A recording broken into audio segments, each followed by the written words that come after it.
first case I have today is a physical trace case that happened in 1981.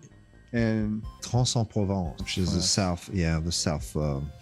southeast. Right. It's a good thing I have you here to pronounce it correctly. Marseille. It's between basically, it's not too far from Cannes and all the Saint-Tropez. It's in between those two. So on the afternoon of January 8th, 1981, Renato Nicolai witnessed a UFO land on his farm. So he sounds like half Italian. He half does. Soviet. He does sound. Renato is an Italian. Yeah, Nicolai. The Swiss Alps, and they could have. No, for sure. They could have skied over to the other side or something. Mm-hmm. He observed a UFO land in his property on his farm, and then quickly take off. So it just landed and took off. Yeah, it landed and took off. So he said what first caught his attention was he heard a whistling sound that he couldn't identify.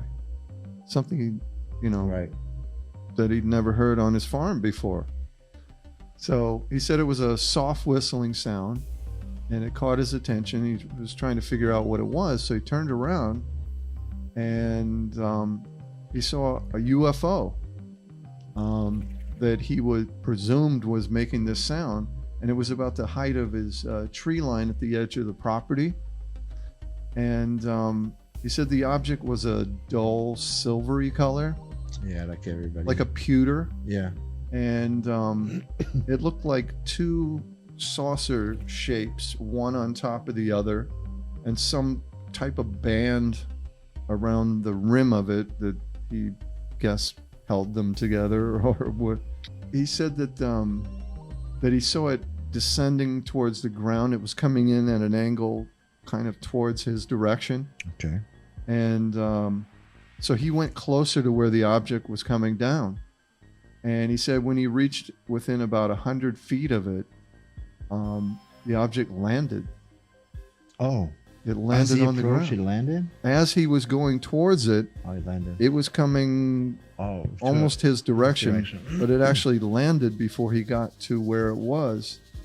And as soon as it landed, it made another whistling sound, and then it immediately took off. He said it rose into the air, and he said as it lifted up, he could see 4 openings on the bottom that he thought must have been where the propulsion reactors was coming from. Whatever produced the lift was coming from the bottom of this thing. But he said he didn't see any flames. He didn't smell any propellant. So he was only speculating that that's what those were. He said when it reached the height of the trees, it shot off towards the northwest. Okay. So it came in and then went back out in a similar direction. And he said when he walked over to where the craft had landed, he saw a circular impression about 7 feet in diameter. Wow. So it wasn't that large. Not large, but right. And he said that it appeared to be about 5 feet thick, in height, right, and about 7 feet in diameter from what he could guesstimate. So when this object lifted up, he also observed 2 dome-like protrusions on the rim of this object. Oh. And he guessed that those might have been landing gear of some type. Oh, I see. But they were just two domes. Yeah. But said, 2 on a disc, right? So it doesn't make sense. It's not a tripod. It would. Right. Yeah. It wouldn't be. But that was only a guess of his. He was assuming that. Right. And he thought they might be landing gear. And he also saw 2 circular sections that he said looked like trap doors. So maybe there was some kind of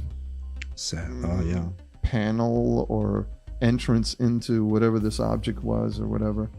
He immediately thought it might be a government experiment. Right. Because it wasn't like we said before, it wasn't a huge craft. Right. It wasn't really that big. It was only 7 feet by 5 feet. So he thought it was something from the French military. Right. At the time, they didn't have anything. And so he actually didn't report it right away. Oh, he waited. He waited because he waited to see if anything showed up in the papers that, hey, and probably if there's all the witnesses, what people do. Right, exactly. He didn't want to be the crazy. He didn't want to be the first one to say something, crazy. So, and he also wanted to see if the government admitted that they had some tests that went awry. Right. So nothing like that showed up in the press. He decided to report it to the local gendarmerie. Gendarmerie, which is basically the state troopers, the national right police. So they came out to look at the site where this supposed object landed, and they collected soil samples and other samples inside and outside the area of the impression. And did they find anything? They did, but the gendarmerie reported it to you can pronounce this better than I can. The GEIPAN, right? Groupe d'études des phénomènes aérospatiaux non identifiés, which means the study group of aerospatial phenomena non-identifiable. Right. Which is kind of like a division of NASA or something like that for the US. It is a phenomenon. It's I think you have something in the same way that. So when they showed up, they took their own test samples. Right, because they didn't want anything that was contaminated by somebody else. Right, they want a clear, they want to do their own measurements. Yeah, right. They wanted to do their own testing. And these samples were analyzed by several government laboratories. Wow. And the result of the test showed conclusive proof that something extraordinary had affected the soil and the flora of that landing site. Wow. As an example of that, do they know the temperature? Do they know? Well, yes. They suspected that the temperature of the soil was heated to approximately 600 degrees Fahrenheit. Wow, that's hotter than an oven. Yeah, pretty hot. Broiling. Not enough to melt the soil, but not to turn it to glass, but that it was affected. And they said that the plant life was affected by whatever was being emitted by this object. Oh, yeah, like radiation or whatever it is, yeah. Did they find anything else? I mean, I know some places like the crops, supposedly, they find crystals, crystallization of the soil, the plants. We're going to get to that now. Oh, okay, sorry. Okay, I'm getting ahead. So that's the French Space Agency. Agency, yeah. Right. CNES. Right. Took some measurements and they did some drawings. So you could see from this drawing here, this is where he was initially. He observed the UFO over here coming in down towards the ground. Oh. So he ran forward and came to this position here. So this was about 100 feet away from the object. Okay. He said then the object landed, and as soon as it landed, it made another whining sound and then took off in this direction here. So almost the similar direction that it came from. Right. Right? So this is a drawing of what he claims he saw. And they added two more legs. You said you can see it's probably unless those are the two doors that he saw, and these are the two. But the doors were oval. Round they things. were round, he said. Yeah, but we're looking at it from a horizontal plane of view. Sideways, yeah. So here's a photo of the actual landing site. So you can see the soil was affected. So here's a summary and conclusion of that case by the space agency.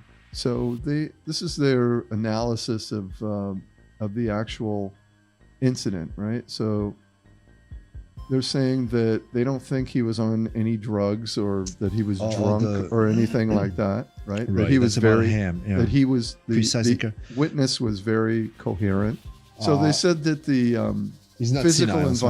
physical environment, that there was some type of impact that there was some friction involved, Obviously. and that Or here you go. the iron and zinc deposits in the soil were heated to less than 600 degrees Fahrenheit.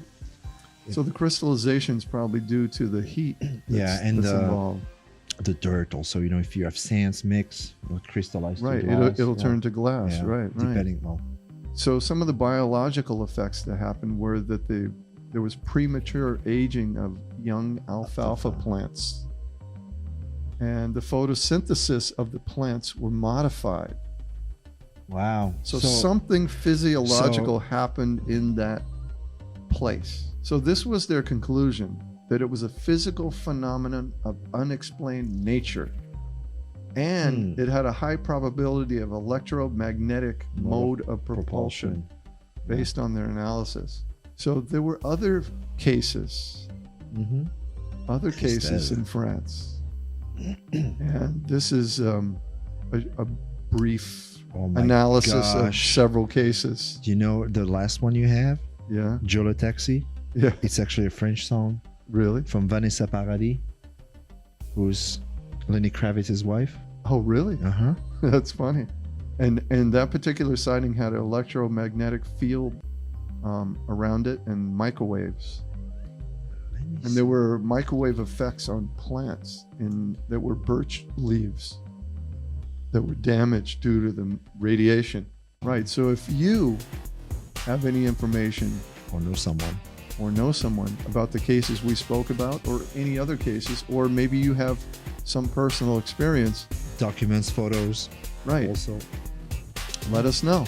let us know. And don't forget to hit that subscribe button at the bottom. And that little bell if you want notifications. Thanks again for Thanks again. a good conversation, and we'll see you next time inside the SCIF.